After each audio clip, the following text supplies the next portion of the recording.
Ist euch das schon mal passiert? Euer Nachbar schnarcht so laut, dass ihr ihn sogar in eurer eigenen Wohnung hören könnt. Kann ich mich dann als Mieter beschweren und sogar fristlos kündigen? Nein, entschied jetzt das Amtsgericht Bonn. In dem Fall reichte ein Ehepaar eine fristlose Kündigung ein und warf der Vermieterin eine arglistige Täuschung vor, weil die Wohnung als ruhig angeboten wurde.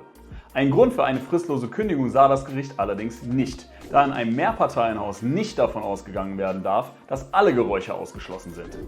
Zudem hatte die Wohnung einen angemessenen Schallschutz und mit ruhig wurde eine ruhige Wohnlage beschrieben. Habt ihr auch schon mal eure Nachbarn schnarchen gehört? Schreibt es in die Kommentare.